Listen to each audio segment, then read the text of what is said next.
বছরের ন্যায় এই বছরেও বৈষম্যমূলক সমাজ পরিকাঠামো গড়ে তোলার লক্ষ্যে ভিন্নভাবে সক্ষম ও প্রবীণ নাগরিকদের সুষ্ঠুভাবে প্রতিমা দর্শনের ব্যবস্থা করে ডিফারেন্টলি এবেলড ফ্রেন্ডলি দুর্গোৎসব 2011 অ্যাওয়ার্ড করতে চলেছে এনআইপি। আর এক্ষেত্রে সাহায্যের হাত বাড়িয়ে দিয়েছে ফোরাম অফ দুর্গোৎসব, পশ্চিমবঙ্গ সরকারের সমাজ কল্যাণ দপ্তর, public relation society of India Kolkata chapter. মূলত মণ্ডপের প্রবেশপথ, বাহিরপথ, আপৎকালীন ব্যবস্থা সহ প্রয়োজনীয় আনুষঙ্গিক ব্যবস্থা খতিয়ে দেখেই সমস্ত পূজা পরিভ্রমণ করে দুটি ধাপে সেরা পুজো বেছে নেবেন শতাধিক প্রবীণ নাগরিক ও ভিন্নভাবে সক্ষম মানুষেরাই। কেএমডিএ ও সল্টলেকের অধীনে থাকা মোট 222টি পুজো কমিটি এই প্রতিযোগিতায় অংশগ্রহণ করেছে। প্রথম, দ্বিতীয় ও তৃতীয় পুরস্কার ছাড়াও শ্রেষ্ঠ 20টি পুজোকে বিশেষ পুরস্কার দেওয়া হবে বলে এনআইপির পক্ষ থেকে জানানো হয়। শারদীয় উৎসবকে নিয়ে যে একটা বিপুল উৎসাহ উদ্দীপনা শহর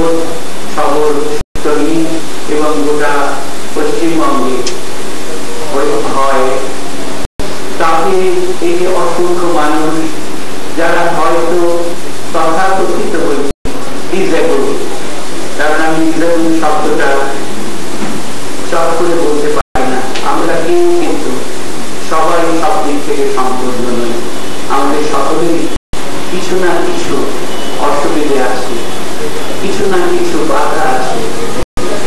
সুতরাং যার বাধাটাকে আমরা সাধারণভাবে প্রত্যক্ষ করি, হয়তো সে একটু চোখে কম দেখে কিংবা দেখে না, কেউ হয়তো হাঁটতে অসুবিধে, কারো হয়তো কথা বলতে অসুবিধে। এই অসুবিধেগুলো থেকে আমরা সাধারণ যারা তথাকথিত মোটামুটি ইন্দ্রিয় সম্পন্ন মানুষ, তারা এই উৎসব করি, সমাজের মূল স্রোতে জীবনযাপন করি, ছড়িয়ে দিই নিজেকে, তারা হয়তো সেইভাবে পারে না। তখন আমাদের কাজ, আমরা যদি মানুষ হই তাদের সাহায্য করা।